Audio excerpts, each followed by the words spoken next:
Gracias por acompañarnos hoy en este seminario web de enfermedades intersticiales del pulmón. Estoy co-coordinando esta actividad en el día de hoy con la doctora Miriam Taravera de Paraguay, que es especialista en neumología del INERAM de Paraguay, el Instituto Nacional de Enfermedades Respiratorias y del Ambiente, y médica neumonóloga del Instituto de Previsión Social y del Ministerio de Salud Pública y Bienestar Social de Paraguay, y miembro de la Sociedad Paraguaya de Neumonología. Hoy tenemos el honor de contar con 3 expertos internacionales que compartirán con nosotros su conocimiento y expertise en esta materia. Y bueno, me gustaría hacer una mención especial por la doctora Kerry Johansson, quien es sin duda una de las referentes internacionales más importantes y reconocidas en el tema que nos convoca hoy, que es neumonitis por hipersensibilidad. Una trayectoria muy larga y extensa a pesar de su juventud y una cantidad de publicaciones muy importantes en enfermedades intersticiales en general y especialmente en el campo de la neumonitis por hipersensibilidad. Así que bueno, y tenemos también tenemos el honor de contar con el doctor Felipe Reyes, que es un colega y amigo y un destacado internista y neumonólogo, que está del otro lado de la cordillera de los Andes, en Chile. Es neumonólogo de la Unidad de Patología Intersticial del Instituto Nacional del Tórax, que es una de las instituciones más importantes trasandinas, y también es neumonólogo de la Clínica Las Condes de Santiago de Chile. Así que bueno, Felipe, un honor tenerte.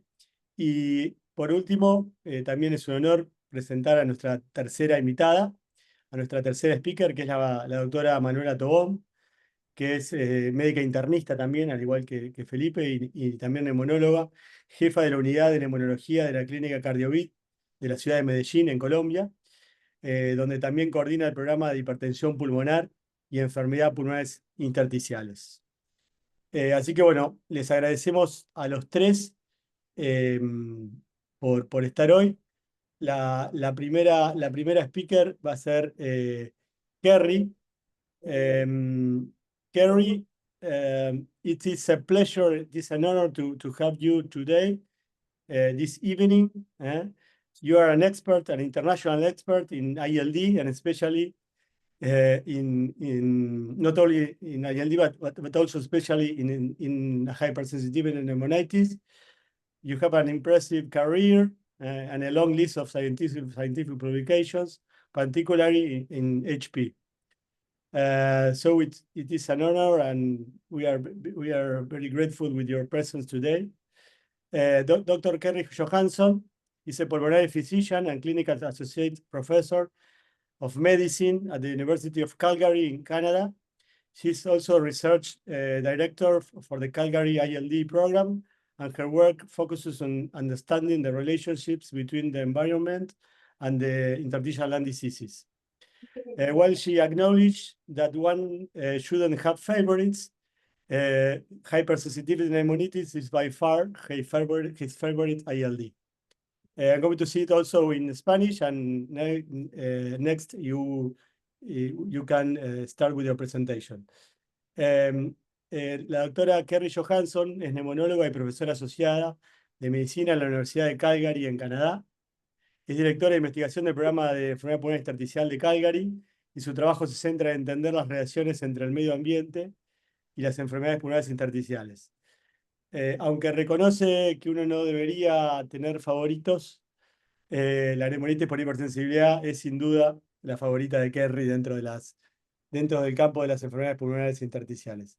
Así que bueno, vamos a empezar con la charla de Kerry, que es un approach moderno a la neumonitis por hipersensibilidad en la era moderna.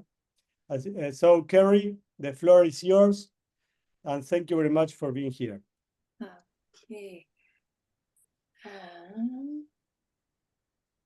Muchas gracias, Juan, y muchas gracias a todos por la invitación de hablar con vosotros on my favorite disease, hypersensitivity pneumonitis.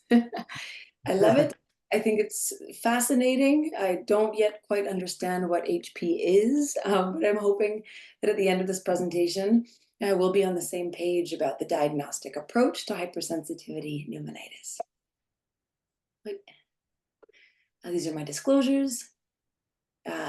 The objective, the outline will review the clinical practice guidelines for the diagnosis of HP and how, we'll focus on clinical practice. I think the guidelines exist for clinicians to be able to make diagnoses. So I'll try to keep this clinically relevant. I've had multiple cases of HP in clinic this week. I come back to these guidelines frequently, and I hope can share some information. We'll focus on exposure assessment, CT scans, tissue sampling, and disciplinary discussion. So just briefly, what is hypersensitivity pneumonitis? It's an inflammatory and or fibrotic disease affecting the lung parenchyma and small airways that results from an immune-mediated reaction provoked by either an inhaled antigen that we recognize or is hidden in susceptible individuals. So it's an important disease. It's, I think these numbers are underestimates. It doesn't seem to affect very many people. When we look in our Canadian registry for pulmonary fibrosis, this was a few years ago. It makes up 8% of our registry. I suspect now it's making up even more. In academic cohorts, it's up to about a quarter. Interestingly, in India, it's about half of all ILD cases are attributed to HP. So I think it's actually a much more important disease than we recognize. It has associated with poor outcomes, and patients with HP have a worse health-related quality of life than patients with IPF. So I think it's a big deal. And despite its importance, for many years, nobody could agree on what HP was. So this was from a study from Simon Walsh, where they presented cases to multiple groups of clinicians, radiologists, pathologists, and then had multidisciplinary meetings. And the agreement of what was HP was abysmal, to be honest. Like, this is terrible, complete lack of agreement. It's basically random. You can see it's much better for IPF. This is because for the most part, we understand now what IPF is. We can agree on what the diagnosis means. So in sort of consequence to this, we were rewarded with a veritable cornucopia of guidelines about 4 years ago. Both these were being worked on at the same time. I was lucky enough to be on both of these to see how they evolved, to try to provide guidance on what is HP. So this ATS, JRS, and ALAT combined clinical practice guideline addressed these PICO questions in trying to inform a diagnosis of how to identify HP. So the PICO questions were, should patients with newly detected ILD and with or without an exposure, where you suspect HP, undergo a questionnaire, serum testing for antibodies, BAL, transbronchial biopsy, cryobiopsy, or surgical lung biopsy. At the same time, the American College of Chest Physicians was working on this guideline with 14 PICO questions. So in my opinion, I think went a little bit more deep and a little bit more granular into the data. It took a little bit longer to write, but I think is more clinically applicable. Having said that, this is in the guideline. Clinicians should apply these recommendations from the guideline in the context of each patient, considering the patient's values and preferences. And basically, I think what you'll see is that a guideline can't consider all clinical circumstances. The data are typically of very low quality that are informing these recommendations, and a lot of it represents expert opinion, so always take it with a bit of grain of salt. From the guidelines we love schematics in medicine. If this, then that, makes it easy to think. But this is the diagnostic approach from the ATS guideline. This is the one from the CHEST guideline, and I'll go through both with some examples later. What you can see at the very top is that the two most important things are CT scan and exposure. So these are the frameworks. How you identified an exposure, yes, no, and what does the HRCT pattern look like? The issue with this guideline is that exposure identification is not black and white. It's not yes, no, it's not plus minus. So I think that leaves people in a gray area, actually, many more 50 shades of gray, I'd say, as to whether an exposure has actually been identified. In the CHEST guideline, again, CT is very important, but it starts with the antigen. Has it been identified? Here it's identified.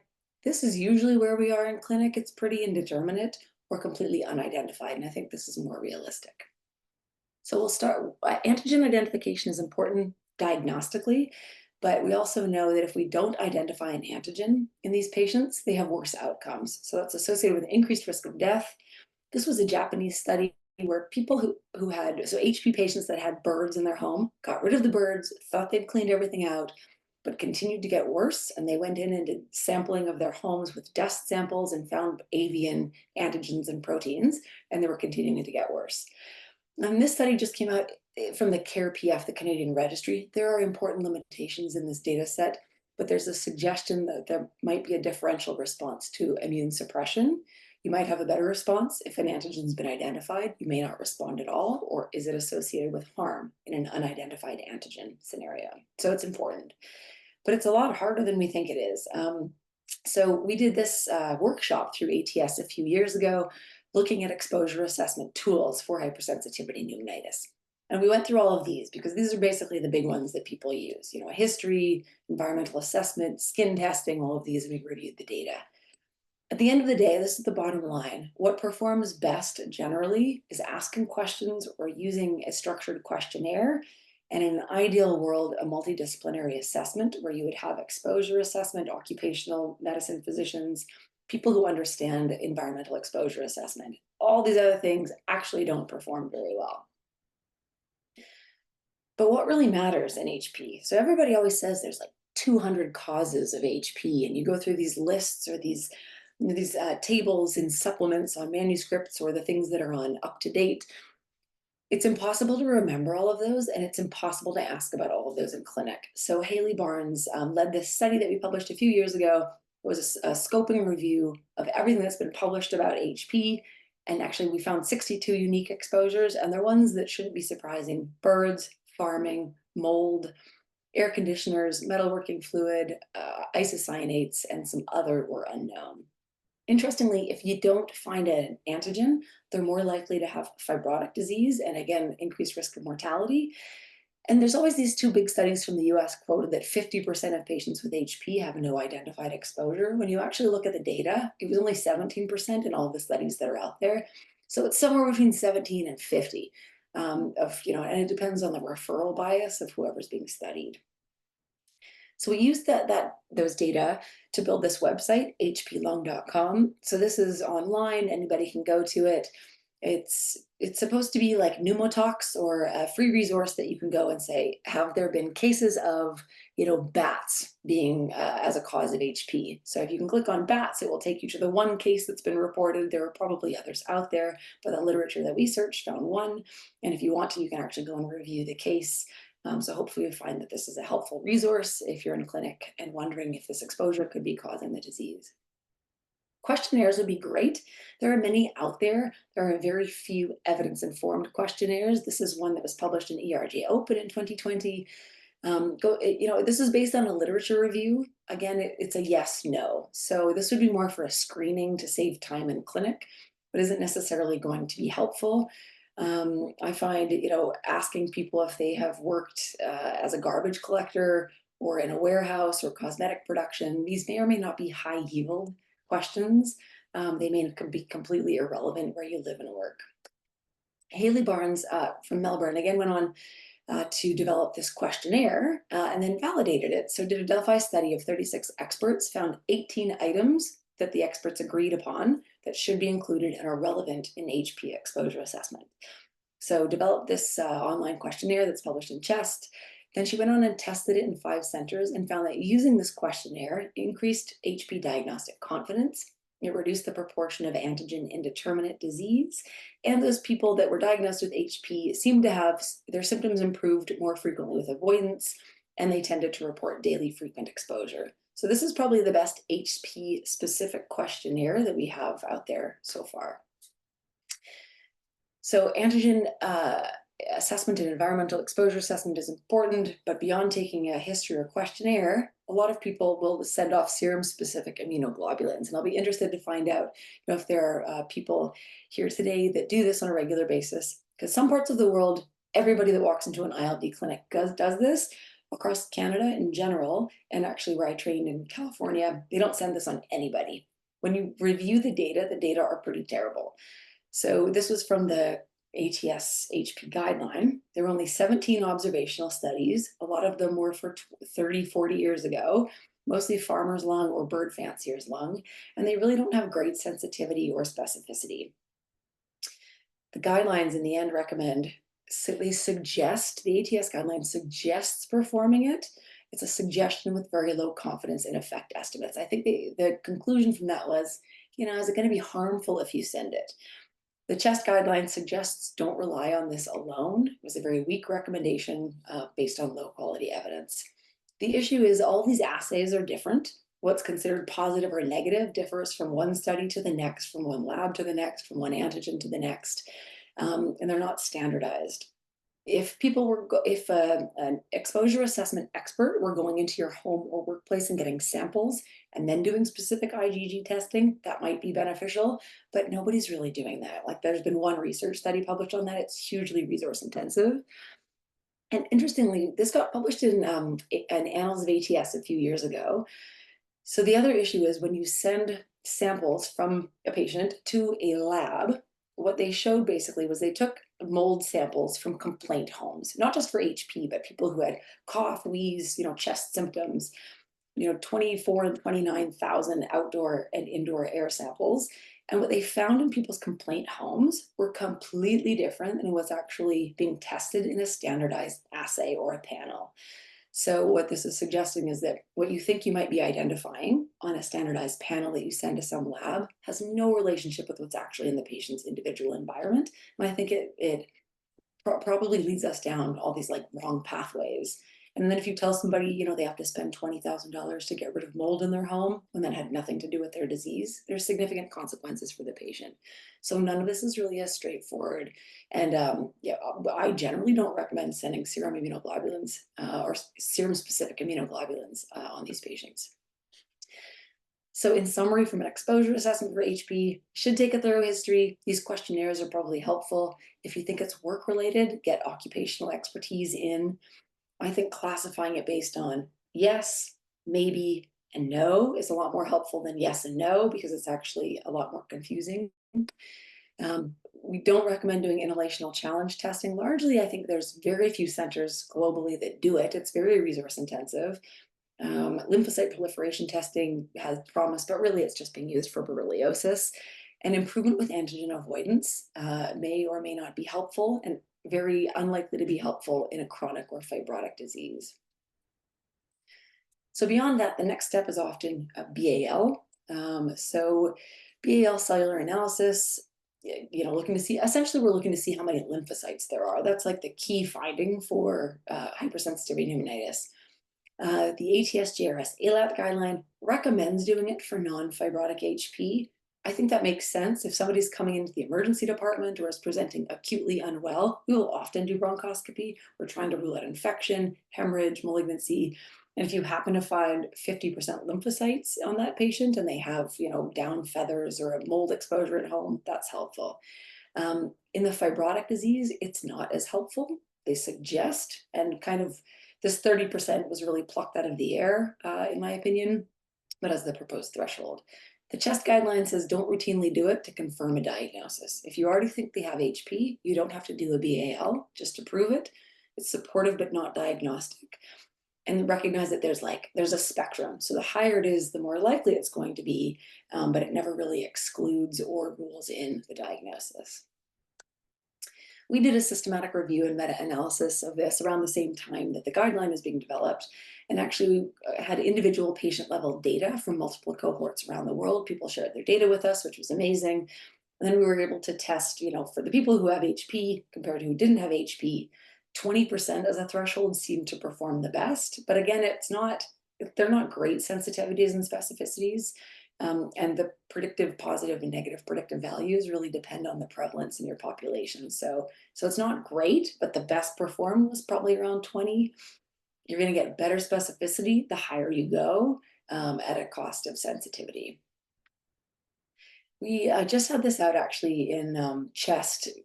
This is kind of as a caveat. We think that we often in HP and in ILD in general think that ground glass opacity means that there's going to be inflammation. And we think that inflammation is going to be lymphocytes.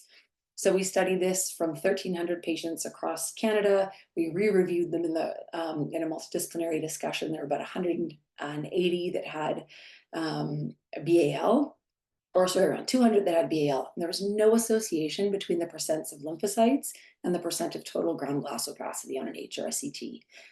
Ground glass opacity also didn't relate to the neutrophils. So we think that this ground glass opacity means inflammation, but actually it probably in a lot of cases represents microscopic fibrosis, and that BAL, the way it's classified, most patients have a mixed pattern. So all this red is actually mixed. So the way the guidelines are defined usually is, eosinophilic greater than 1% means an eosinophilic pattern, lymphocytic greater than 15%. Very few patients, this is based on the CT pattern, very few patients actually fit into one of these single categories. And even when you go by the diagnosis, most have a mixed pattern. This is fibrotic HP, 42 patients. Most people were mixed. The next largest group was neutrophilic, actually, and a very small percent had lymphocytes greater than 15%. So I'm not sure that it works as well as we hope that it works from a BAL perspective.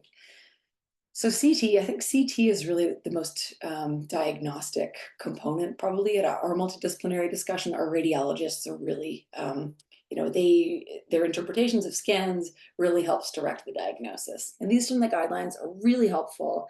This is a typical non-fibrotic HPCT with findings of central lobular nodules, this mosaic attenuation on the inspiratory scan, and just beautiful air trapping on the dynamic expiratory scan.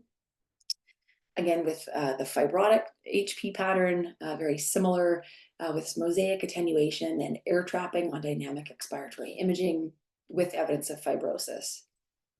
This 3-density pattern used to be called the head cheese sign.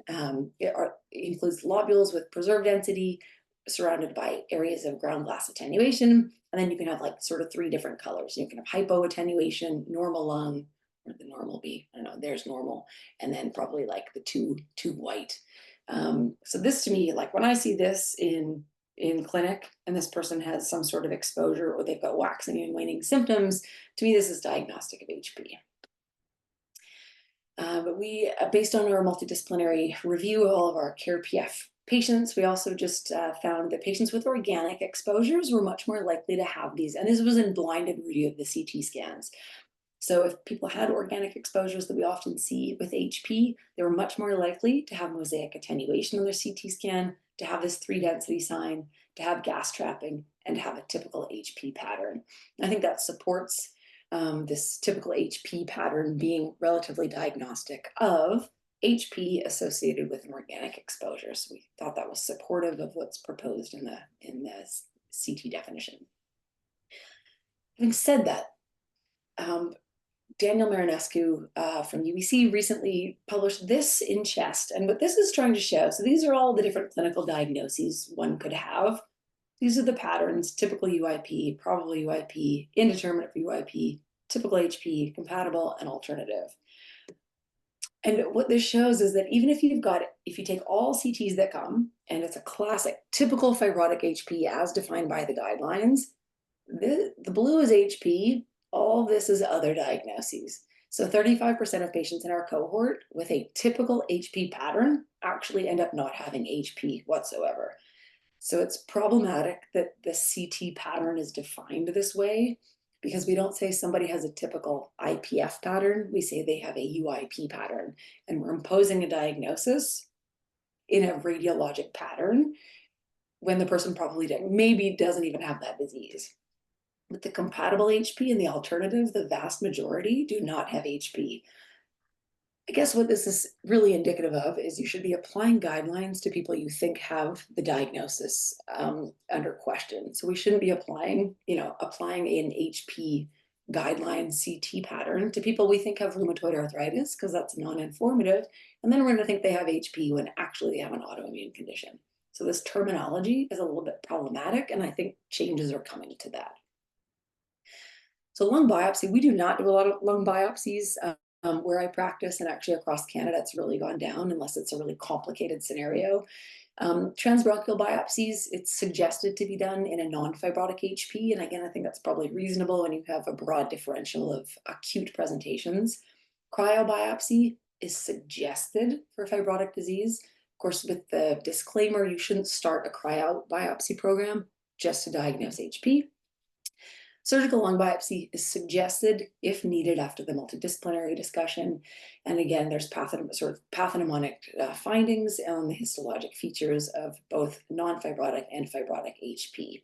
So they should have a fibrosing or cellular interstitial pneumonia, bronchiolitis or airway-centric fibrosis, your non-necrotizing granulomas, and not have things like lymphoid aggregates, sarcoid granulomas, or evidence of aspiration. So the multidisciplinary discussion is key. It's at every single point here, should probably be done after exposure assessment, CT, and if you do a BAL, bring patients to an MDT. Before considering any biopsy, they should be re-reviewed in MDT, and then again afterwards to consider the diagnosis. I'm just going to go through 2 examples here of the guidelines. So this is from the ATS guideline. Let's say, for example, someone has a pet parrot, a pet cockatiel, their house is filled with birds. They have a typical CT scan for HP. If you don't do anything else based on this guideline, you can only get a moderate confidence diagnosis, whatever that means. We wake up at, in the middle of the night being like, I'm only moderately confident. I still don't really understand how I'm supposed to feel about moderate confidence. If you do a BAL and they have lymphocytes of 30%, you could feel highly confident, but you cannot make a definite diagnosis of HP without getting a biopsy based on this guideline. Whereas in the chest guideline, which I think is much more in keeping with my clinical practice, let's say they've got this identified exposure at a classic CT, you can diagnose HP, you don't have to do anything else. And I think that's probably where a lot of people end up in their clinical practice. On the flip side, if you've got no exposure that you can identify, kind of an indeterminate CT, you do a BAL, no lymphocytosis, it's still not excluded. So based on this guideline, you can never really exclude HP, which I don't think is super helpful. If you've got the same clinical scenario in the other guideline, no exposure, compatible or indeterminate, let's just say it's unlikely. It's probably going to be something else, and start looking down alternative. And just to compare the guidelines, so this, I think it's confusing to have all these different spectra of confidence. The Moises Selman's group from Mexico City, they have this amazing HP cohort that they have done so much work on. They basically took their HP cases after these guidelines were published and applied them to all of their cases, and basically found that based on the ATS guideline, only 18% of patients could have a definite HP diagnosis.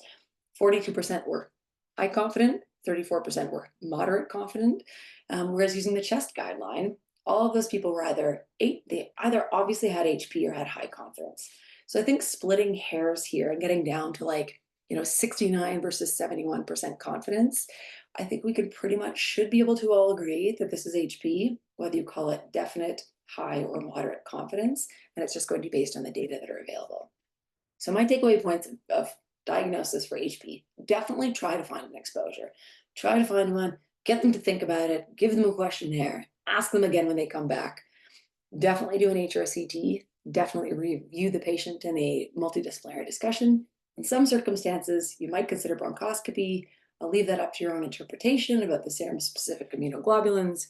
Maybe get a biopsy if you think it's going to ultimately change the outcome for the patient, but if it's not going to, it's probably not necessary. And then if they get better with steroids or antigen avoidance, that might be helpful in non-fibrotic cases. And I'm sure you have beautiful mountain ranges in Argentina, which I'd love to see one day, but this is what we have here, where I was just last week. Thank you. Thank you very much, Kerry. Amazing talk. Very, very, very informative. Let's ask to the audience if we have questions. Tenemos preguntas para la doctora Kerry Johansson. Vamos a abrir para las preguntas y se las traducimos con Mary. Adelante. O pueden escribir por el chat. I have one in case nobody has at the moment. Dale, Mary. In English or in Spanish? Well, in English, and then I go in Spanish. Yeah. Kerry, beautiful talk. So thank you very much once again. I think it's pretty clear that at the end of the day, the most important thing that will be thrown into the MDT is the clinical suspicious or the looking for antigen exposure. So I think the questionnaires and all those sort of things are great. We do not believe also in immunoglobulins or precipitants. But would you suggest that an occupational doctor should be present in the MDT?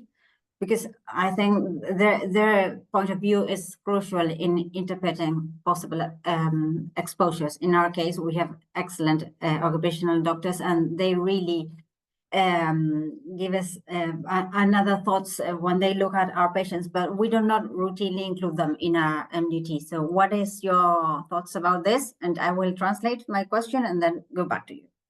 Sorry. No, que le decía que al final del día que lo que parece más importante de todo lo que ella contó es obviamente la discusión multidisciplinaria y lo que uno aporta como clínico y la sospecha de exposición que uno digamos, lleva a esta discusión multidisciplinaria, por lo que vimos de lo que son los réditos de las inmunoglobulinas, precipitinas, incluso del VAL.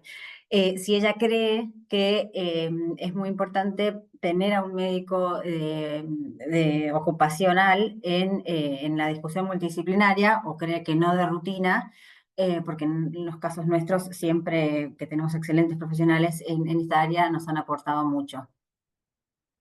Yeah, I think it would be amazing to have an occupational respiratory medicine specialist and expertise at every MDT. I'm in the middle of developing an exposure questionnaire right now. It's soon to be submitted and finished. And I'm an I do ILD. This is all I do in my clinical practice. I'm going to do some general respirology. So I think I know things. Working with these occupational experts. They've been mostly from Australia, the US, and England. Their recognition of occupational risk factors for interstitial lung disease is like just a whole things I've never heard of, thought of. I hear of job titles. I have no idea what a machinist is exposed to. I have, no idea what happens in an auto body shop. I mean, there's some things, but I think as respirologists or as pulmonary specialists, I wish now that we had more training in occupational medicine because, even from asthma and COPD, but certainly for ILD and HP, that it's a huge risk and it's a big area where people spend a lot of their time and we don't quantify it very well. So I think if you have access to those resources, I think it would be amazing to have that kind of expertise at your MDT. Okay, thank you very much, Ferry. Si no hay, yo tengo una también, Mary. Creo que no tenemos, ¿no? No estoy viendo en el No, chat. creo que pregunta vos y si no hay mucho más la liberamos a Kerry Vale. que también es tarde para ella. Kerry, bueno, la dejo a Lili entonces. Tenemos a nuestra experta local, que es un privilegio tenerla conectada y le agradecemos a Lili. La doctora Lilian Capone. Lili, adelante.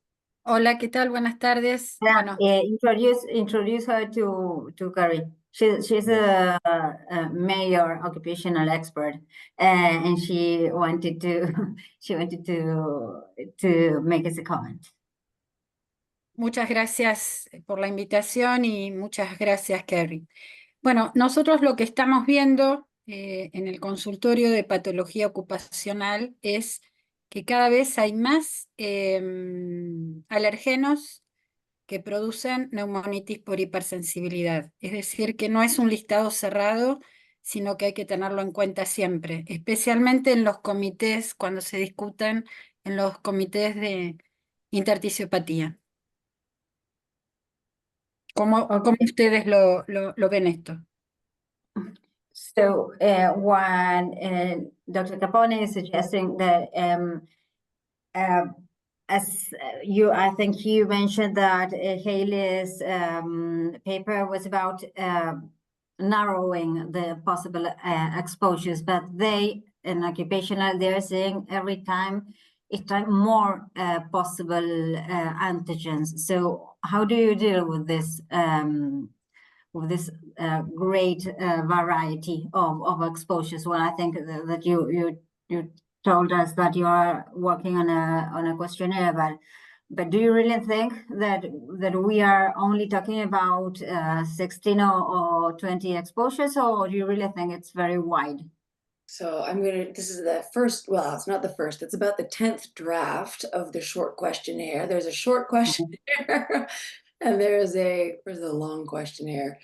And at the end of, I mean, we're trying, I guess I guess you always have to think where you're going to be applying this. You know, we're asking on here about things that are known, and this is ILD, this isn't all HP, isocyanates, metalworking fluid, you know, brass instruments, firefighting. And then we want to have an open, have you ever worked in a job that made you cough or feel breathless? Have you ever worked somewhere where you had to have regular breathing? And these are questions that if I had not been working with an occupational experts, would never have occurred to me to ask those questions.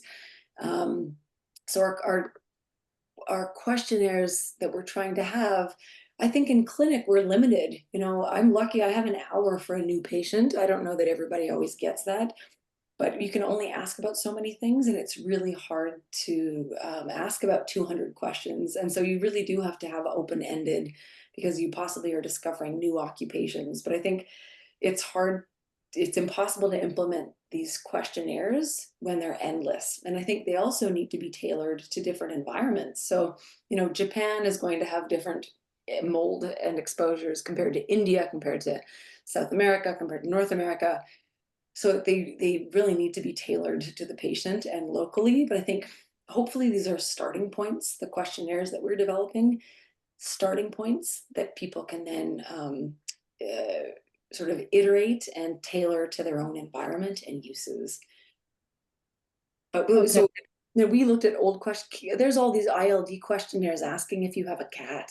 We don't care if you have a cat, if you have ILD, if you have asthma, we care, but that doesn't belong on an ILD questionnaire. You know, we were trying to get rid of old questions that really didn't matter. Okay, great. I agree. Lilian está de acuerdo con vos y, digamos, hablando de esto, lo que ella dice es que justamente hay que hacer esto, adaptar el cuestionario según a dónde uno lo quiere aplicar. Y que ella, muchas de las preguntas que hizo y a las que llegó con este cuestionario, que tenemos el privilegio que nos lo mostró en lo que ella está trabajando, la verdad es que muchas de esas no las hubiera podido hacer sin el aporte de médicos especialistas en enfermedades ocupacionales. I think that we are about time. We have a very interesting question missing, that is about when you identify antigen related to home and you cannot move the patient, or in those cases, how often do you see the fibrosis progressing, or even in the cases where you stop the exposure, if you see any way that fibrosis can expose. But if you can just give very quick answer, and then we can free you, because I think they are very interesting. I had a patient on Wednesday in that exact situation, terrible fibrosis, lives in a farming community. So I think she needs to move, but it's going to be very expensive. And if she can't move, I've seen people where it just keeps getting worse. If they're living in a moldy home, I think their homes are killing them. But it's a social issue, right? Because not everybody can afford to move. So it's a tough recommendation to tell people to leave if they can't afford it and you don't know that it's going to change their outcome. So it's a really like, oh, yeah, I don't know what the right thing is, but I think it probably makes their disease worse if they can't leave. Okay, great. Juani, ¿querés traducir y cerramos? No, métele. Justo tengo un paciente, pero dale. No, que justamente dice eso, que es una cuestión social muy difícil de manejar, que ella cree que, digamos, ante la exposición el paciente probablemente, digamos, empeore su enfermedad, pero la verdad que hacerlo mudar a un paciente, hacerlo cambiar de condiciones de vida y todo con lo que eso implica, sin tampoco tener la certeza de que ello modifique drásticamente el curso natural de su enfermedad, es una decisión difícil de tomar. So I think, Carrie, this is it, because we have a very lot of interesting questions coming, but we have another two very interesting talks. So I thank you again, and Juani, I think I want to thank you also for this excellent talk and for being here. Thank you very much. Thank you so much, everybody. Muchas gracias. Gracias. Thank you very much, Carrie. It was a pleasure to having you here. See you soon. If you want, you can. We know that you are very, very busy.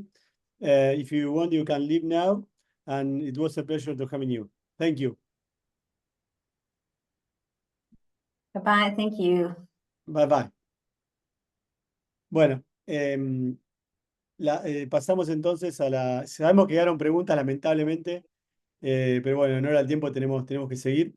Tenemos el gran gusto ahora de recibir al doctor Felipe Reyes, que nos va a hablar del significado de los autoanticuerpos y de los marcadores genéticos en hemolitis por hipersensibilidad, en este tema tan importante. Así que, Felipe, adelante. Gracias. Gracias, Juan. Voy a compartir.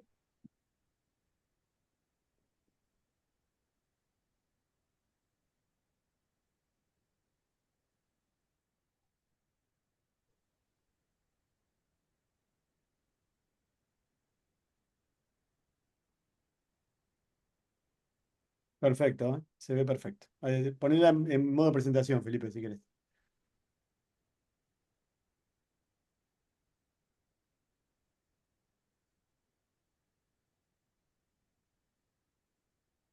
Ok, voy a apagar mi cámara, Juan, porque tengo muy Dale, mala dale. señal. Entonces, de esa forma disminuyo el robo de señal.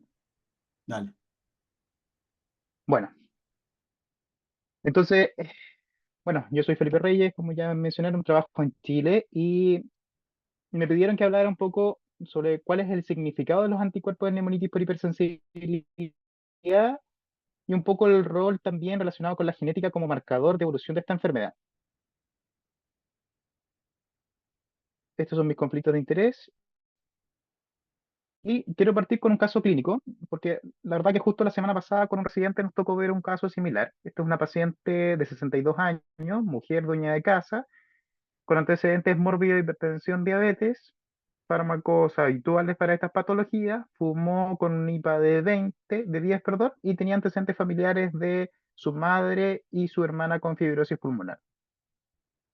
Presentó un cuadro como un síncope tosígeno, por el cual gatilló todo el estudio y en el estudio se encontró en una tomografía estas imágenes, donde destacaba entonces este compromiso intersticial, tanto central como periférico, con opacidades lineales y además estas opacidades en virus merilados con algunas zonas de mosaico. Nosotros no hacemos cortes expiratorios de regla en el hospital eh, por cosas políticas del hospital y era por lo menos compatible con una neumonitis por hipersensibilidad y completó el estudio con un lavado bronquial velar sin linfocitosis, como nos pasa habitualmente en la práctica clínica, y con una biopsia transbronquial donde teníamos algunos ensanchamientos intersticiales focales con metaplasia relacionada a vía aérea y todo compromiso vía aérea, si bien no teníamos granulomas mal formados, quedamos con un diagnóstico de trabajo como de una neumonitis por hipersensibilidad.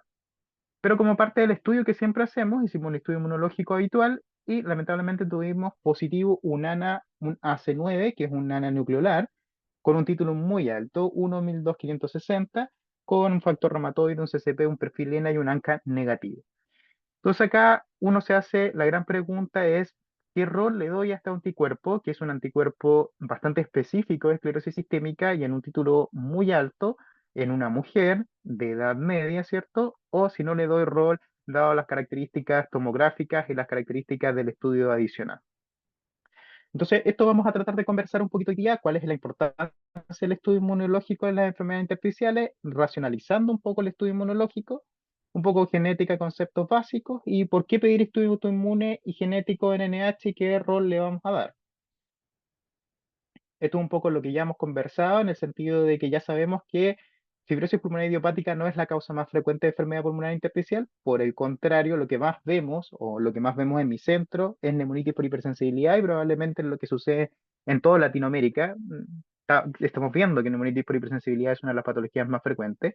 Y también enfermedad del tejido conectivo, ambas en el alrededor conjunto son más o menos como un 40%.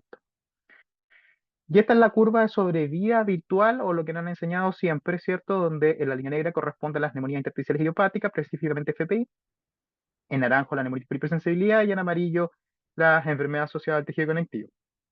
Sin embargo, este grupo que comparten entre la neumonitis por hipersensibilidad y la enfermedad del tejido conectivo es algo que no está claro y probablemente se puso de moda ahora como se puso de moda en el 2015 hablar del concepto de IPAF, donde le dimos mucha vuelta a algo que terminó no dando mucho fruto.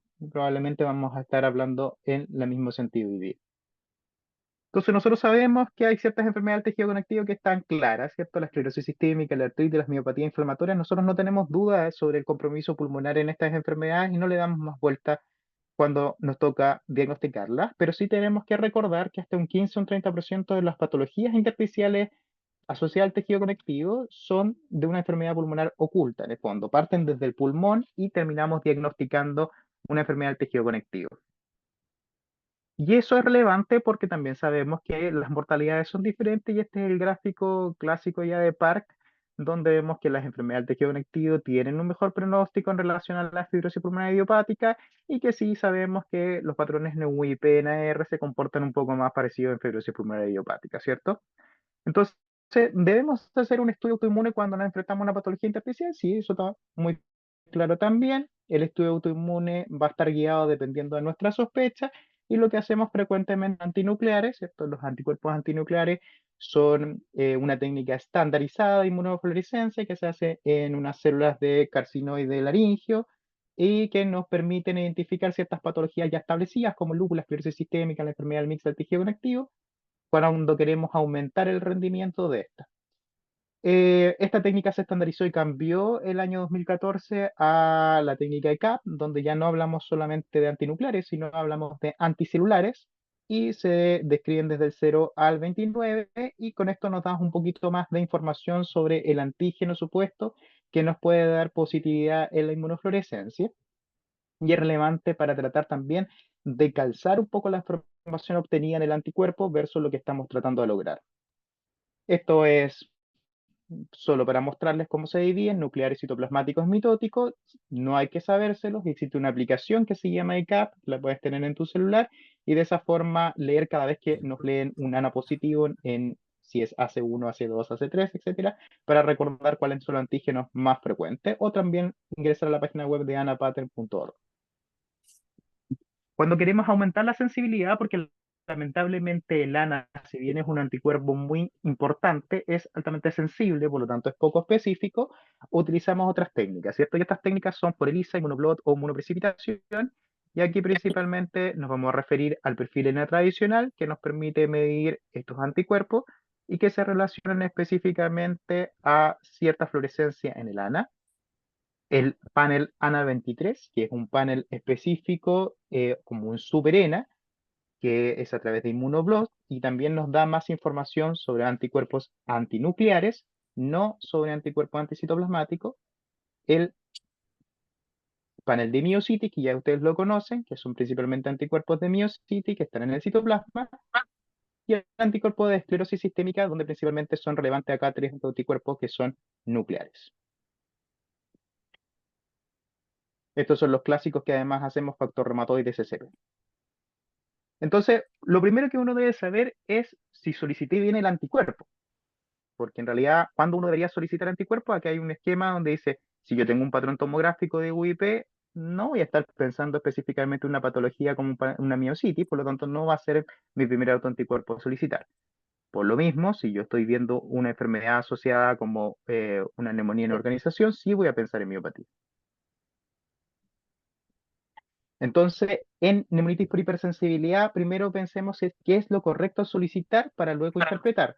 Entonces, pensemos que las enfermedades que van a dar mezcla de enfermedades intersticial y vía aérea, que son las que pueden limitar a una neumonitis por hipersensibilidad, son el Sjögren y la artritis reumatoide. Por lo tanto, nuestro estudio va a ir dirigido principalmente a eso.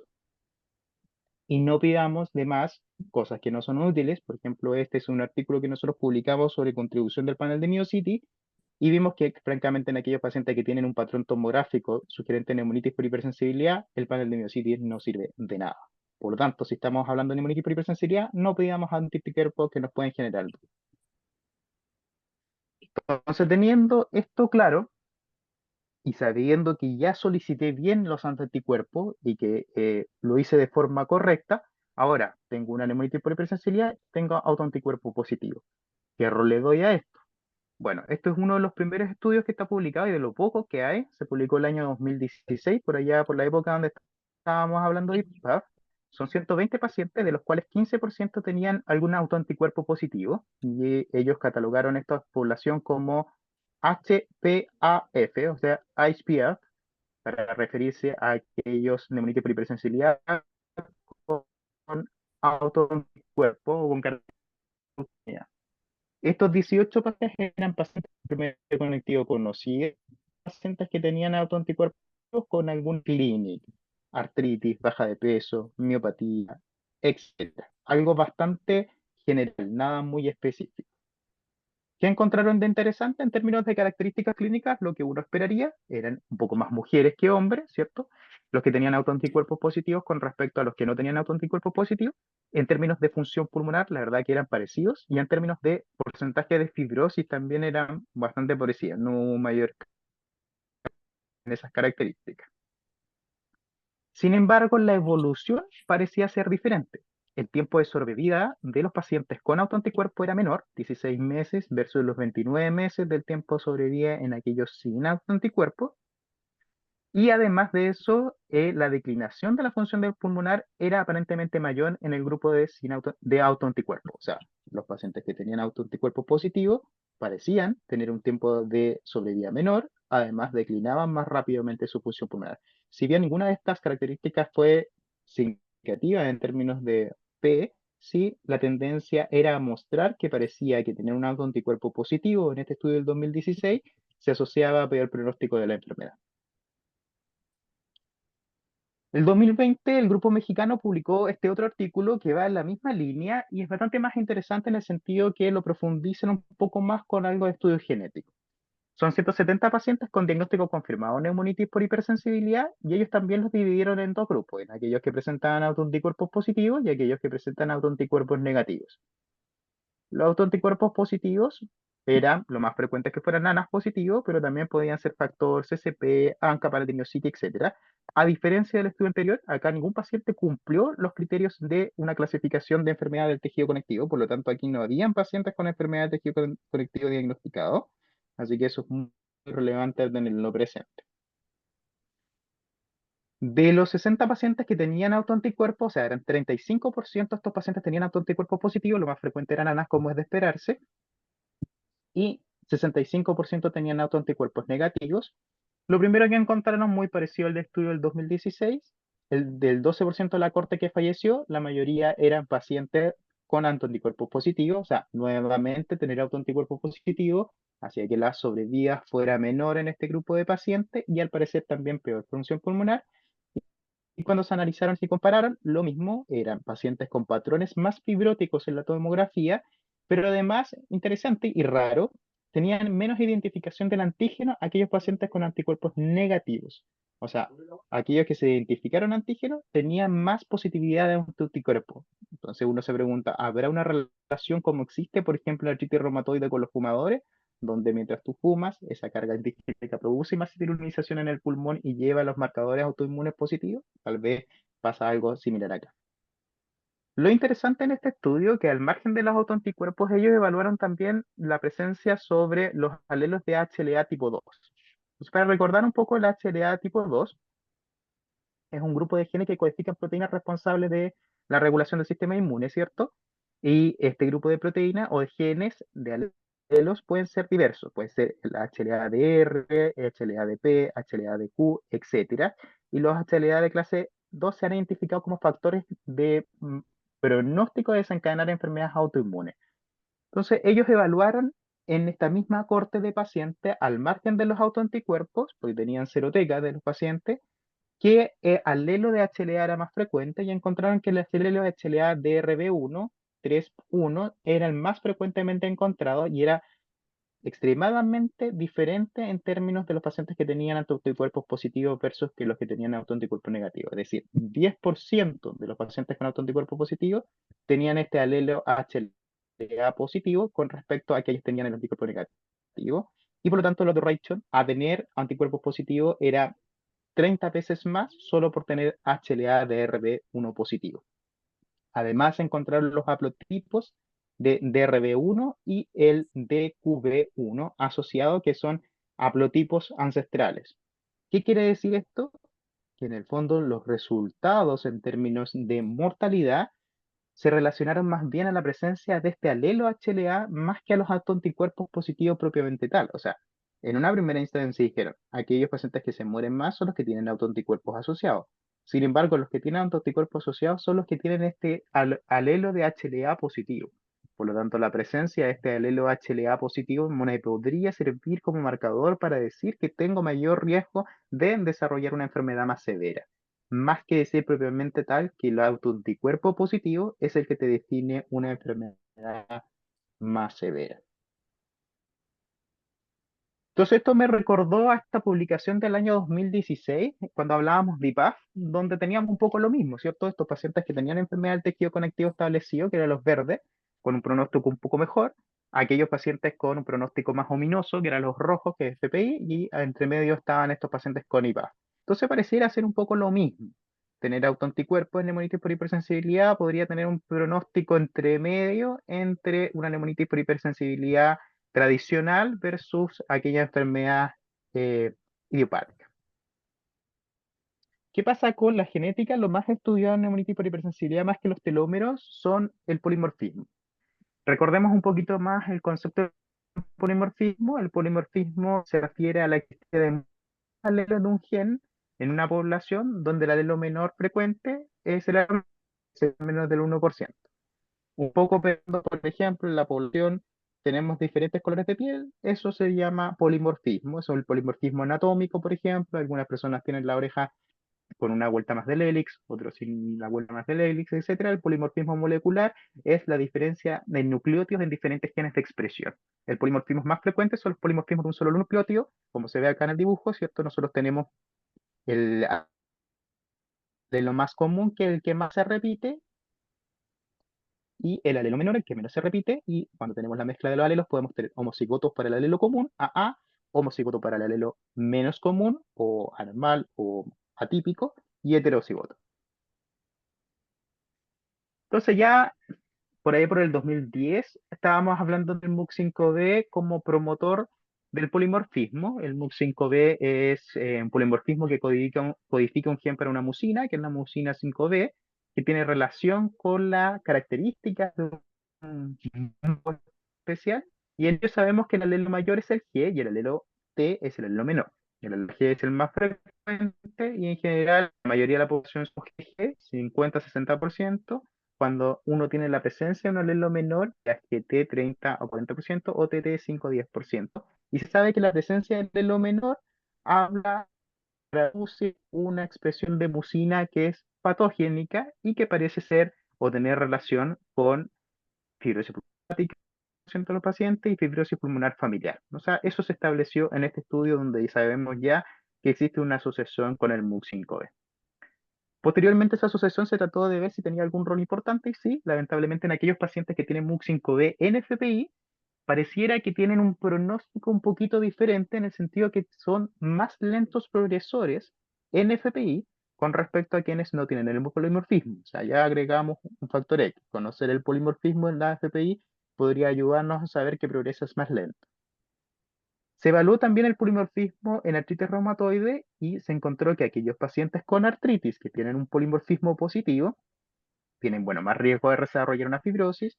El polimorfismo se expresa mucho más y además la enfermedad pulmonar intersticial es patrón UIP. Y aquí, a diferencia, tener un patrón UIP, un polimorfismo en AR, es una fibrosis de progresión más rápida porque se parece más a FPI. Entonces, tratando de entender nuevamente, si yo tengo una FPI con un polimorfismo del MUC5B, mi fibrosis anda más lenta, pero si tengo otra enfermedad pulmonar intersticial con polimorfismo MUC5B, mi fibrosis anda más rápida. Se entiende entonces que la evolución es más catastrófica, por lo tanto podría ser un buen marcador de seguimiento y pronóstico de la enfermedad. En neumonitis por hipersensibilidad también se ha buscado, este es un estudio que evaluó tanto el polimorfismo del MUC5B como la longitud telomérica de los pacientes con neumonitis por hipersensibilidad. Ellos analizaron dos cortes independientes de dos universidades, la Universidad de California y la Universidad de Texas, y se hizo el polimorfismo del MUC5B, se hizo evaluación del polimorfismo del TOLI y se hizo longitud telomérica correcto clínica. Se encontró que tanto el polimorfismo MUC5B en ambas cortes era más frecuente en neumonitis por hipersensibilidad, 24 y 32%, muy similar a lo que sucede en FPI, 33 y 32%, a diferencia de lo que lo sucede en población sana, donde se expresa a 10% el polimorfismo. No hay diferencia en las cortes. Y en términos de desenlace, en términos de fibrosis, los pacientes que tenían polimorfismo del MUC5B parecía que tenían patrones fibróticos en la tomografía con bronquiectasia por tracción más panal, aunque no francamente un patrón UV establecido. Y los pacientes con longitud telomérica además tenían peor función pulmonar, además de peor patrón. Y cuando se evaluó, acá por ejemplo, este es un gráfico bien bonito porque hacia la derecha vemos los pacientes más fibróticos, estos son los más fibróticos, ya los menos fibróticos, y como ven, mientras más fibróticos hay más pacientes bajo la línea del cero, que son los que tienen telómero corto, y además más puntitos rojos, que son aquellos que tienen el alelo menor del MUC5B. Por lo tanto, tener MUC5B con telómero corto es muy malo, ¿cierto?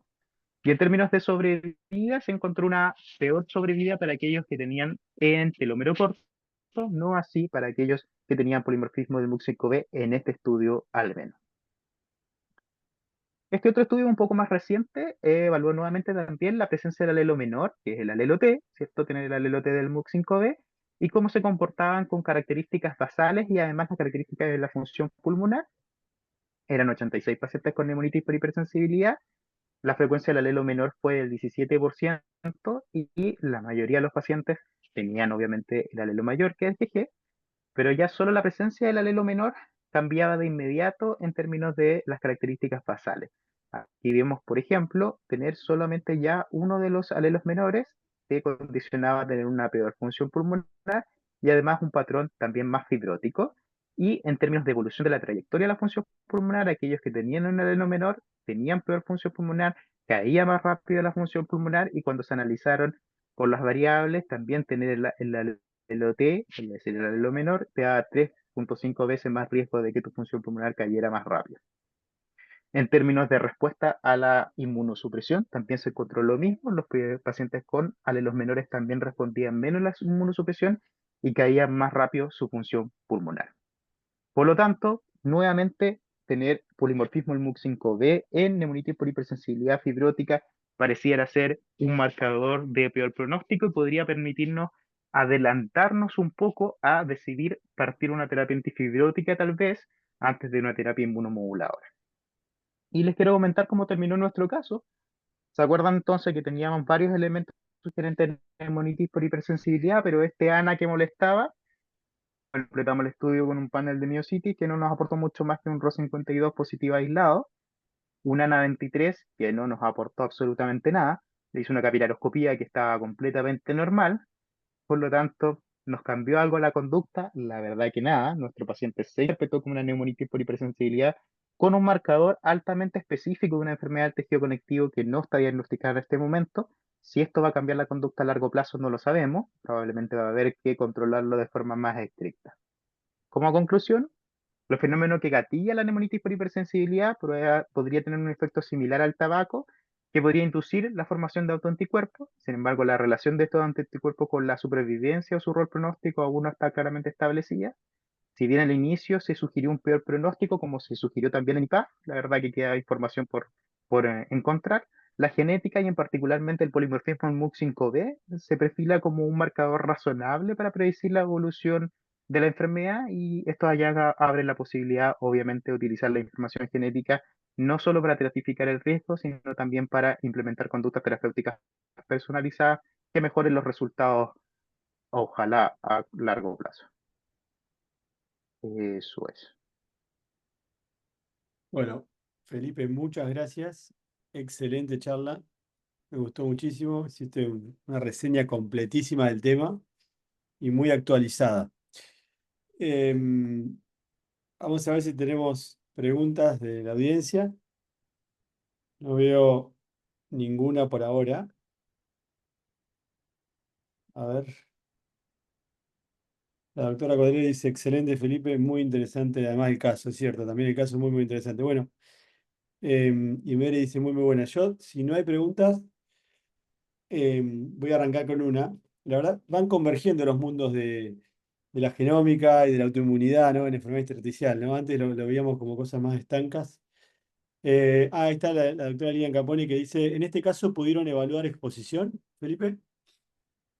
Sí, se hizo evaluación de la exposición, no encontramos exposición positiva, como nos pasa la mayoría de las veces.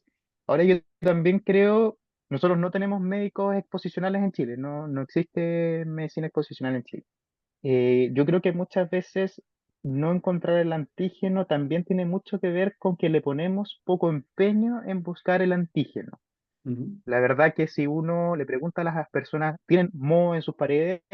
La mayoría te va a decir que no, y no solo porque no les llama la atención a veces cosas pequeñas, sino porque también les da vergüenza. Le va a dar vergüenza decir, sí, tengo claro. moho en mi casa, lo limpio.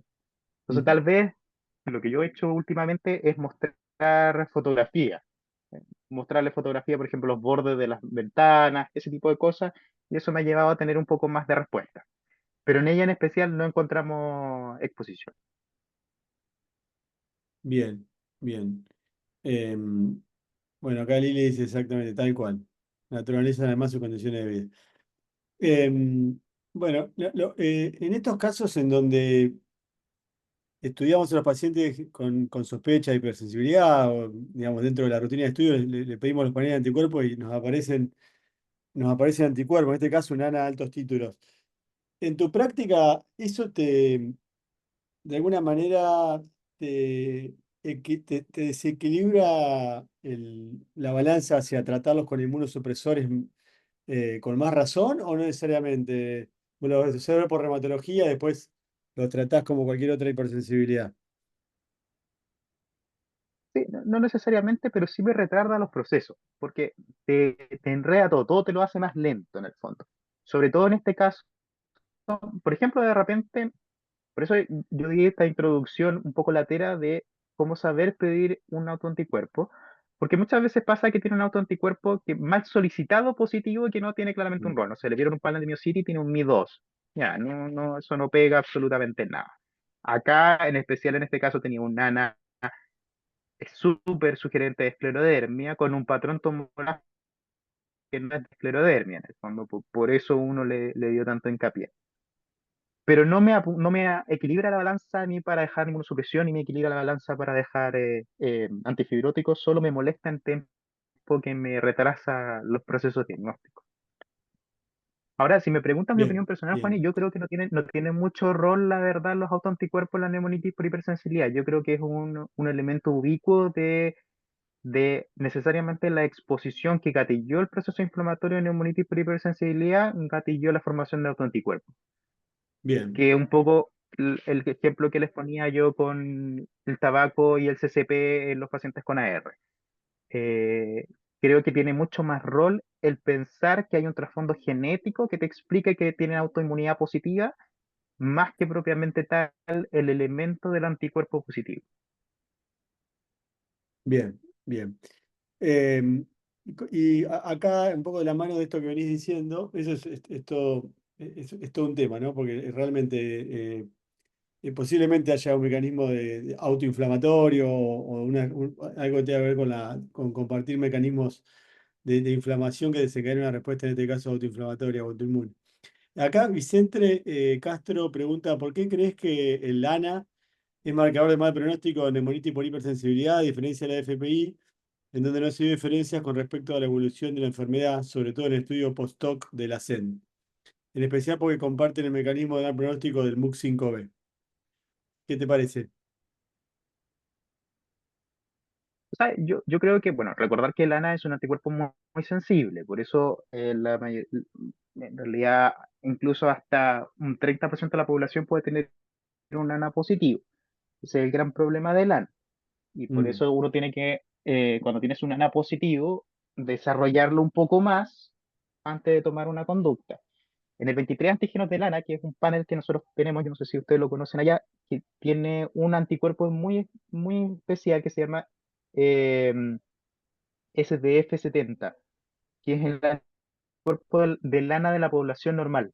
Por lo tanto, en el fondo, cuando tienes un ANA positivo, principalmente un AC2, y tienes ese DF70 positivo, es un ANA que sabes que no tiene rol patogénico. Por lo tanto, también te deja un poco más tranquilo en ese aspecto. Nuevamente, yo no creo que sea el ANA el que da pronóstico a la neumonitis por hipersensibilidad ni a la FPI, nada. Yo creo que probablemente hay un trasfondo genético que te induce la posibilidad de mayor activación de autoanticuerpos y que eso, el anticuerpo te está mostrando eso, pero que no leemos lo que hay detrás porque no hacemos un estudio genético acabado en todos nuestros pacientes. Si lamentablemente el futuro es ese, el futuro es el estudio genético, si nosotros tenemos que copiarle a los oncólogos, tenemos que ser capaces, de la misma forma que los oncólogos en terapia dirigida, nosotros tenemos que ir a eso. Bueno, excelente, Felipe. Muchísimas gracias, la verdad. Un tema difícil y lo llevaste adelante muy, muy bien. Te agradecemos Sí, mucho y si por mi Mary quiere decir parte, algo. Sí. no, por mi parte felicitar a Felipe y para cerrar esta última pregunta, preguntarles si ellos tienen acceso a pruebas genéticas o si lo ve, digamos, factible o posible en un corto o mediano plazo. Porque la verdad que todo lo que uno lee de genómica, de proteómica es muy interesante, pero parece nunca llegar. Entonces quería saber si ellos están así como nosotros, que la verdad no lo vemos suceder en los próximos meses, por lo menos. Felipe. Sí tenemos acceso, pero un acceso entre comillas, porque está posible, lo puedo hacer, está al laboratorio, pero tiene un costo elevado, tiene un valor de $600 aproximadamente, sin cobertura para ningún seguro, obviamente. Principalmente polimorfismo del MUC5B, TOLIP y algunos genes del surfactante de los telómeros. Y lo que no se hace es medición de la longitud telomérica, solamente mutaciones. Y todavía, lamentablemente, es muy engorroso al margen de tener el dinero para hacerlo, por una cosa súper administrativa muy tonta, que requiere pasar por un genetista primero para hacer la Ah, consejería genética y luego poder hacerse el estudio. Por lo tanto, no es tan fácil tampoco como que yo diga, aunque el paciente tenga el dinero, le hago la orden, se hace el estudio. Entonces, hay mucho traba todavía para lograrlo. Ahora, opino lo mismo que tú, pero creo que lamentablemente esto es el futuro y creo que va a explotar de aquí a un año. Yo creo que el otro año vamos a empezar a hablar de la misma forma que en un momento estuvimos hablando del panel de miocitis, que era tan difícil de hacer y solamente se hacía en algún lugar y de repente ya se hizo muy común y muy fácil de hacer. Yo creo que esto va a explotar pronto y ay, creo ojalá. que lo vamos a tener que adquirir. Bueno, ojalá. Bueno, Muchísimas gracias, Felipe. La verdad que excelente la charla, excelente. Gracias por la invitación. Los voy a abandonar porque la conexión a internet está muy mala por aquí. bueno, gracias. Un abrazo. Chao, chao, Bueno, gracias. chao, chao. Bueno, y ahora por último, la recibimos a Manuela, la doctora Manuela Tobón, que ya fue presentada con una charla con el título de ¿Por qué algunas neumonitis por hipersensibilidad progresan a fibrosis y otras no? Manuela, adelante cuando quieras. Bueno, muchísimas gracias por la invitación. ¿Me confirman, por favor, si mi pantalla y si me escuchan bien? Te escuchamos muy bien y vemos tu Sí, pantalla. sí. Perfecto. Bueno, digamos que esta pregunta es bastante difícil. Ojalá tuviera la respuesta o si alguno de ustedes la tiene, pues me encantaría que la discutiéramos y ojalá pudiéramos tener esto tan claro como para poder predecir qué paciente nos va a hacer la fibrosis. Acá voy a recoger muchas cosas que ya la doctora Kerry mencionó, que el doctor Felipe mencionó, porque tienen mucho que ver en qué se ha dilucidado de por qué algunos pacientes con NH hacen fibrosis o no. Entonces, ¿qué sabemos? Los pacientes con neumonitis por hipersensibilidad tienen varias vías. Algunos hacen simplemente una manifestación no fibrótica en el que usted cesa el antígeno, necesita algo de inmunosupresión y se curan. Hay otros que hacen la manifestación no fibrótica y luego migran a la fibrosis, pero ya sabemos que hay pacientes que no necesariamente tienen que pasar por esa fase inflamatoria o no fibrótica, sino que inmediatamente pudieran migrar a la fase fibrótica. ¿Y esto de qué nos habla? Pues de la heterogeneidad de la enfermedad. Cuando nosotros leemos en cualquier artículo cómo inicia la definición de neumonitis por hipersensibilidad, nos dice es una enfermedad heterogénea. Y es heterogénea en muchas manifestaciones, tanto clínicas, de predisposición, de tratamiento, de respuesta y de pronóstico. Y digamos que lo que sí tenemos claro a pesar de esa heterogeneidad es que aquellos pacientes con neumonitis por hipersensibilidad que hacen fibrosis, pues se van a morir más que los que no hacen la fibrosis. Entonces será importante saber y tratar de poder predecir quién me va a hacer la fibrosis. Mi respuesta es que sí, porque sé que estoy hablando de que si pudiera impactar en algo para evitar la fibrosis, pues el paciente va a tener mejor supervivencia. Y digamos que dentro de las manifestaciones histológicas y radiológicas de la NH fibrótica también hay heterogeneidad. Los pacientes pueden tomar muchas vías para manifestar su fibrosis y el peor escenario es manifestarse como una NIU. Sabemos que dentro de todo ese saco o ese costalito de pacientes con NH fibrótica, los que hacen manifestación de NIU, sea histológica o radiológica, pues tienen peor supervivencia que aquellos pacientes que nos hacen otros patrones como una NINE fibrótica, con una fibrosis peribronquiolar. Y eso nuevamente nos habla de la heterogeneidad que existe dentro de las mismas NHs que hacen fibrosis. Entonces estamos hablando de un sinfín de vías y no sabemos hacia cuál va a tomar nuestro paciente. ¿Qué sabemos entonces y qué debería de pasar? Ojalá pues a todos los pacientes les sucediera eso. Luego de una injuria pulmonar, de un daño pulmonar, llámese antígeno, exposición, inhalante, medicamento, pues hay un daño epitelial, hay un daño a nivel alveolar. Eso empieza a hacer una cascada inflamatoria, esas citoquinas y esas células inflamatorias que inicialmente llegan al lugar donde hubo la anoxia deberían de tener un papel reparativo que se manifiesta luego en llamar fibroblastos, miofibroblastos, se repara el tejido que se dañó y esas células fibroblásticas y miofibroblásticas, luego de haberse reparado, pues deberían de irse, desaparecer. Esto es lo ideal, eso se llama un proceso curativo. Pero cuando hay un desbalance entre el proceso reparativo, pero la persistencia de ese proceso reparativo en el tiempo, es cuando empezamos a manifestarse como fibrosis. Entonces, la inflamación persiste, la angiogénesis persiste y el depósito de colágeno persiste en el tiempo. Ahí es cuando empieza a manifestarse la fibrosis, sea cual sea el diagnóstico etiológico al que nos estemos enfrentando. Entonces, para dar respuesta a qué factores favorecen que algunos pacientes hagan fibrosis en la neumonitis por hipersensibilidad. Y yo creo que son muchos, vamos a tratar de aclararlos. Pudieran haber muchos que se me pasen, pero digamos que los quise agrupar en estos grupos. Hay factores que parten desde la predisposición genética y epigenética, desde la transcriptómica, la exposición, el antígeno, el tabaquismo y finalmente el envejecimiento pulmonar. Y todo esto nos recuerda que vías comunes con la fibrosis pulmonar idiopática. Todos esos hallazgos que hemos encontrado de por qué algunas NH fibrosan son aprendidas de la fibrosis pulmonar idiopática. Sabemos que la fibrosis pulmonar idiopática nace no de un proceso inflamatorio, sino que es un proceso fibrótico que nace de una activación anormal de las células epiteliales. Y de ahí empiezan a aparecer un montón de citoquinas, de células inflamatorias que finalmente se van a manifestar en fibroblastos, remodelamiento y depósitos de colágeno. Pero hay otras enfermedades intersticiales que parten de la inflamación, y yo creo que este es uno de los puntos de la neumonitis de hipersensibilidad, que finalmente se llega a juntar con esas otras vías que comparte con la fibrosis pulmonar idiopática y el resultado clínico, histológico y patológico es muy similar. ¿Qué sabemos entonces de la genética? Esta gráfica ya la mostró el doctor Reyes. Sabemos que los pacientes con neumonitis por hipersensibilidad comparten algunas alteraciones genéticas que predisponen a la aparición de fibrosis.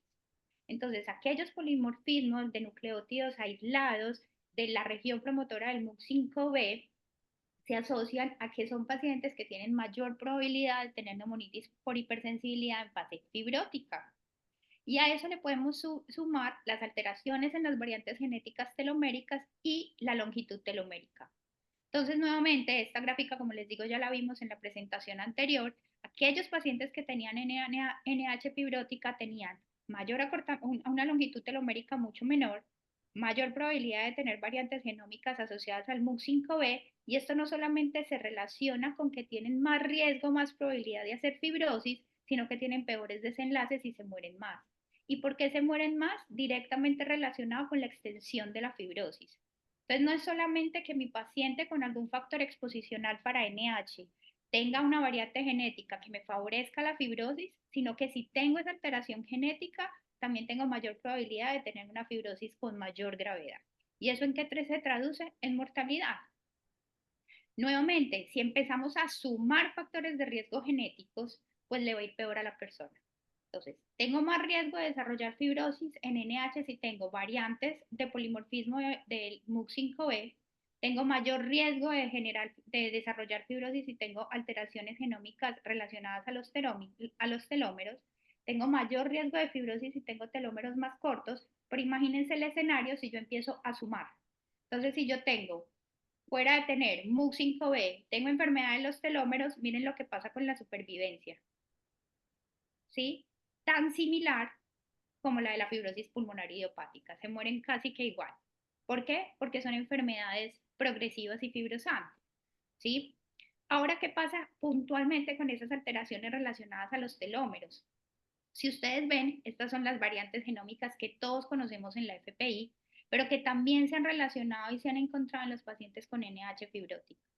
Y nuevamente, tener esas alteraciones genéticas relacionadas con los telómeros implican que tienen peor supervivencia, un comportamiento muy similar a los pacientes con fibrosis pulmonar idiopática. Entonces, la genética es un factor fundamental para que los pacientes con NH, después de cierta exposición, desarrollen la fibrosis. Pero una cosa es yo tener la predisposición genética y otra cosa es yo llevarla a la transcriptómica.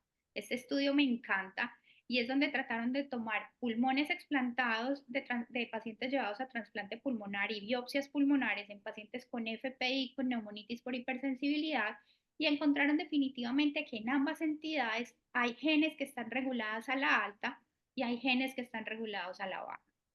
En la FPI se encontraron más o menos alrededor de 800 genes regulados a la alta, en la NH cerca de 400, y si ustedes ven, hay un sinfín de alteraciones genéticas que se comparten en las dos enfermedades. Esos genes que están sobreexpresados en ambas enfermedades están directamente relacionados con depósito de colágeno, fibrosis, miofibroblastos. Pero aquellos genes que están sobreexpresados en las neumonitis por hipersensibilidad, pero que no lo están en la fibrosis pulmonar idiopática, son directamente relacionados con vías proinflamatorias y con autoinmunidad. Entonces, no solamente la predisposición genética, sino que también hay una predisposición autoinmune que hace que mis pacientes con NH pudieran tener fibrosis o tener un peor desenlace en el tiempo. Eso en cuanto a genética. Pero ¿qué sabemos de la exposición? Y cuando les hablo de exposición es del antígeno. ¿Será que hay algún impacto dependiendo del antígeno para que mi paciente haga fibrosis o no la haga? Mi respuesta, digamos que podría ser que sí.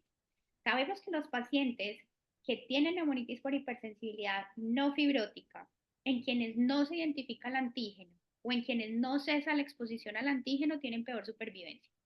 Y peor supervivencia, ¿por qué? Porque esos pacientes están directamente relacionados con que esa exposición persistente favorece los eventos relacionados con fibrosis. Y mientras más fibrosis tengo, pues la supervivencia es menor. Entonces, si yo no ceso la exposición del antígeno, independiente del antígeno, el efecto inflamatorio va a persistir en el tiempo y va a favorecer que aparezca la fibrosis. Ahora bien, hay algunos antígenos que parecieran ser más profibróticos que otros. De hecho, ya tenemos estudios que han demostrado que dependiendo de la exposición antigénica es una u otro tipo de manifestación radiológica e histológica. Pero algo que sí sabemos es que en las exposiciones aviares, cuando nosotros medimos el tiempo promedio de exposición, los pacientes que nos hicieron alguna manifestación de fibrosis tuvieron en el año mayor tiempo de exposición. Entonces, no tener identificado el antígeno o no cesar la exposición o tener mayor tiempo de exposición en el tiempo favorece que aparezca, digamos, la fibrosis. Y esto es otra de las motivaciones grandes para tratar de dilucidar y tratar de ahondar aún más en la identificación de la exposición antigénica que nos está llevando a la manifestación de la enfermedad. ¿Qué pasa con la respuesta inmunológica? ¿Será que habrán algunas manifestaciones o algunas vías inmunológicas que favorecen la aparición de la fibrosis en algunos pacientes y en algunos no? Definitivamente sí lo hay. Nosotros sabemos que clásicamente las vías fisiopatogénicas de la NH, digamos que lo primero es antígeno, presentación de antígeno, linfocitos TSD4, activación de TH1, liberación de citoquinas que son principalmente interleuquina 2, interferón gamma, que son las clásicas que favorecen la formación de los granulomas.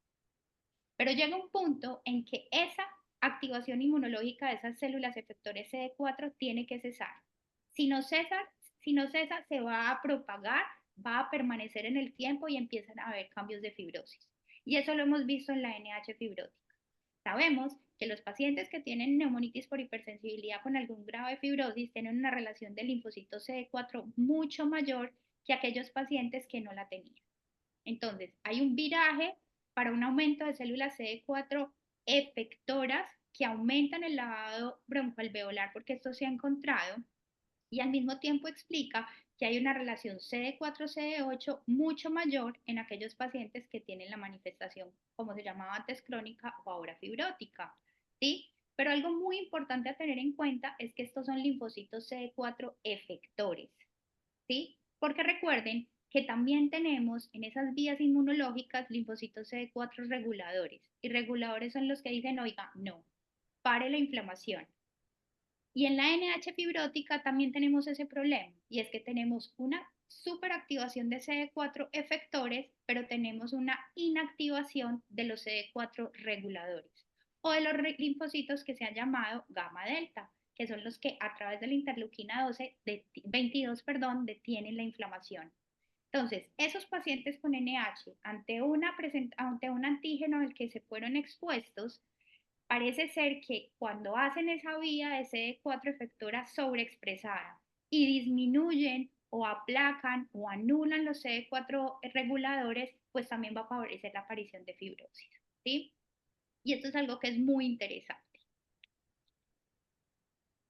¿Qué otras cosas hemos encontrado? No solamente hay más CD4, no solamente la relación CD4-CD8 es mayor, no solamente hay disminución de los linfocitos delta gamma, que son los reguladores, sino que también hay una disminución de las citoquinas, que son las facilitadoras de la formación de granulomas, y hay un aumento de las citoquinas que definitivamente son profibróticas, llámense la 4, llámense la 13, que son las clásicamente descritas relacionadas con la vía TH2 de la que vamos a hablar más adelante.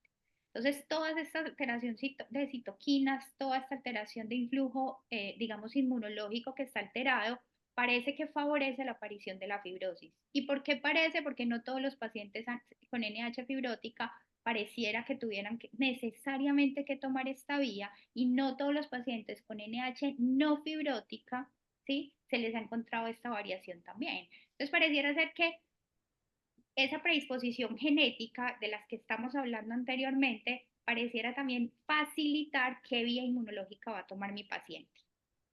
Otra cosa importante y otro aspecto importante de las vías inmunológicas es el viraje de la reacción TH1 a la reacción TH2. Y esto está claramente descrito. Los pacientes que tienen NH fibrótica o que tienen alguna manifestación de fibrosis tienen claramente marcadores de vías TH2 más alto y down regulation de aquellas vías TH1. Y esto se mide por citoquinas como lo son el CX, el CC4 y su receptor.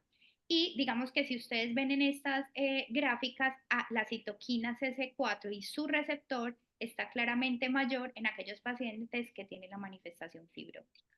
Entonces, aumento de sobreexpresión de CD4, aumento de relación CD4-CD8, disminución de interferón gamma, aumento de interleuquina 4, interleuquina 13 y viraje de reacción linfocitaria TH1 a TH2. Todo esto llevando ¿qué? A fibrosis. Pero hay otras citoquinas que son clásicamente, digamos que, o que no están clásicamente reconocidas por todos, y hay otras células que también tienen que ver. Y parece ser que aquellos pacientes que tienen mayores niveles de interleuquina 17 y a mayor migración neutrofílica hacia el pulmón después de una exposición, tienen mayor proporción de depósitos de colágeno cuando se les miden las biopsias pulmonares. Entonces, también hay otras células que de pronto no les ponemos mucha atención en el estudio de la enfermedad, pero que favorecen ese fenotipo fibrótico en el tiempo, como lo son los neutrófilos y la formación y la liberación de interleuquina 17. ¿Qué otros factores parecieran favorecer la fibrosis? La coexistencia o la exposición a agentes virales en concomitancia con el antígeno que desencadenó la enfermedad.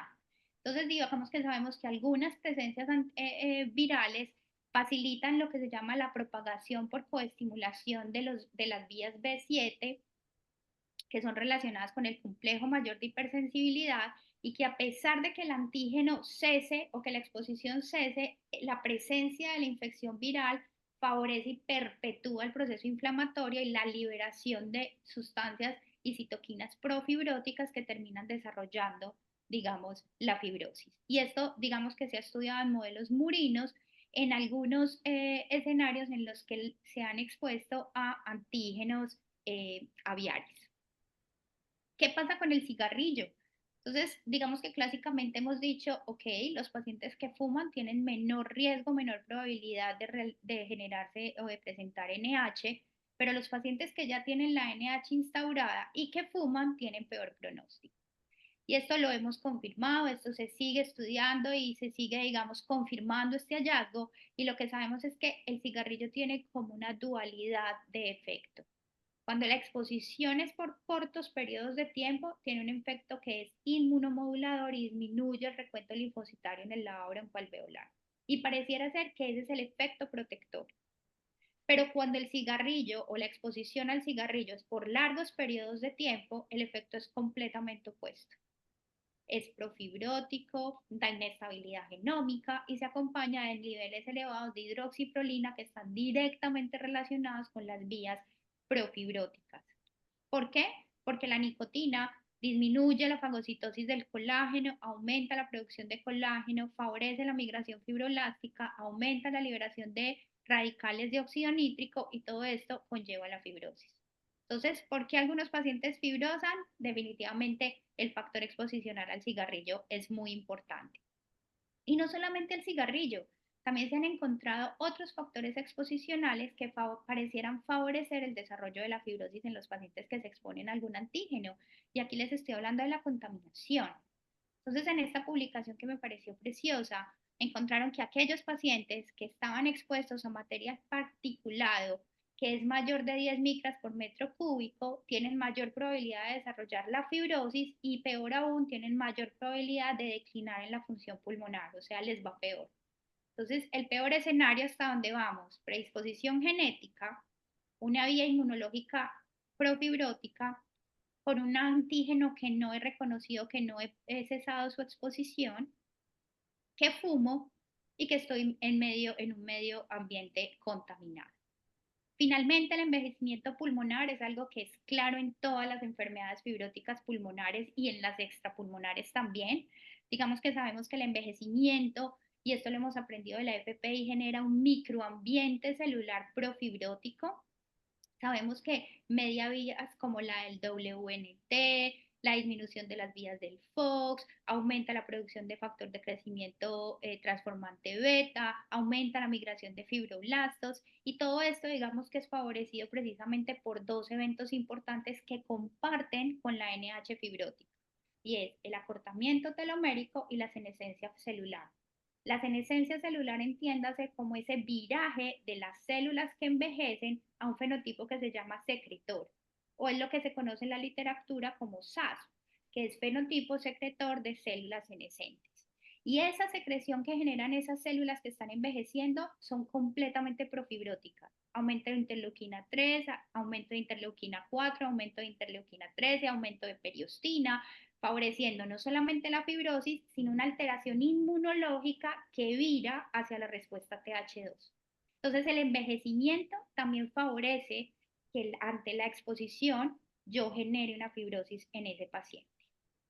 Y algo que sucede relacionado directamente con el envejecimiento es la alteración de los fibroblastos. Y es que los fibroblastos sufren algo que se llama desdiferenciación. Y cuando les hablo de diferenciación, les estoy hablando es que no hacen apoptosis. Los fibroblastos en el envejecimiento o todos esos cambios senescentes permanecen en el tiempo activos, generando colágeno, generando matriz extracelular y no mueren. Alguna vía que se ha descrito, digamos, directamente relacionada en los pacientes con NH fibrótica es que los niveles de MIO-D, ¿sí?, están supremamente altos. Y cuando el MIO está supremamente alto, los fibroblastos no hacen apoptosis, no se activa la vía de las caspasas, no se activa las vías del fosfato ligando, entonces son miofibroblastos y fibroblastos que no mueren. Y no solamente que no mueren, sino que están persistentemente activos. Pero lo opuesto pasa en las células epiteliales. Entonces, los fibroblastos no hacen apoptosis, pero las células epiteliales sí. Y las células epiteliales en los pacientes con NH fibrótica, lo mismo que se ha encontrado en la FPI, han demostrado que al contrario a los miofibroblastos, tienen sobreexpresión de marcadores proapoptóticos. Entonces las células epiteliales, al contrario, sí se mueren, sí hacen apoptosis, y eso perpetúa la regeneración, digamos, de la matriz extracelular. Y no solamente son proapoptóticas, no solamente es que se mueran más, les estoy hablando que si son proapoptóticas, están directamente relacionadas con que tienen mayor probabilidad de hacer patrones de NEW y tienen peor o mayor gravedad de la fibrosis, ¿sí? Entonces, todas esas alteraciones biomoleculares favorecen que algunos pacientes la hagan y otros pacientes no manifiesten la fibrosis como tal. Y pareciera ser que el problema también viene desde alguna predisposición que nace de las células madres, porque en algunos pacientes con NH fibróticas, no en todos, se han encontrado fibrocitos en sangre periférica que están significativamente en mayor número que los pacientes controles. Entonces, pareciera ser que esa predisposición nace desde las células madre que tenemos regenerando material y vías profibróticas. Definitivamente la programación activa de los fibroblastos favorece no solo el inicio de la fibrosis, sino también el punto de progresión irreversible. Todas estas vías que estamos hablando, genéticas, exposicionales, ambientales, autoinmunes, finalmente se manifiesta en activación de fibroblastos. Hay otras alteraciones que se han encontrado en los pacientes que hacen manifestación fibrótica de la NH y es la disfunción mitocondrial. Son mitocondrias que disfuncionan a nivel de las células epiteliales, de los macrófagos alveolares y de los fibroblastos. Hay aumento de, digamos, lo que les decía de sustancias y citoquinas profibróticas, y hay algo muy interesante que se llama mitofagia, y es que las mitocondrias generan un proceso de apoptosis en las células epiteliales y las células se destruyen generando radicales libres, que esos radicales libres le hacen daño al epitelio, pero favorecen el microambiente que hace que los fibroblastos, digamos, que sigan siendo activos a nivel del efecto fibrótico. Finalmente, el papel de los biomarcadores, ese estrés al que están expuestos las células epiteliales o los neumocitos tipo 2, también pareciera ser que favorecen la manifestación de la fibrosis. Aquellos pacientes que tienen los KL6 y el YKL40 altos tienen mayor riesgo de desarrollar la fibrosis dependiendo del antígeno al que estoy expuesto, ¿sí? Y es así como los pacientes que están expuestos a antígenos aviares tienen niveles de KL6 más altos y los que están expuestos a antígenos fúngicos o MOS tienen el YKL40 más elevado, favoreciendo la fibrosis, y ya todos conocemos que también tienen un peor pronóstico como tal. Entonces, para darle la respuesta a la pregunta que me hicieron, ¿por qué algunas pacientes fibrosan? Yo creo que acá es una sinfín de un montón de vías que todavía no sabemos en dónde se juntan las unas o las otras. Parte de una predisposición genética, con una exposición antigénica, con una reacción autoinmune, que finalmente termina generando una vía proactiva de los fibroblastos de matriz extracelular y de regeneración del tejido pulmonar que se manifiesta como la fibrosis.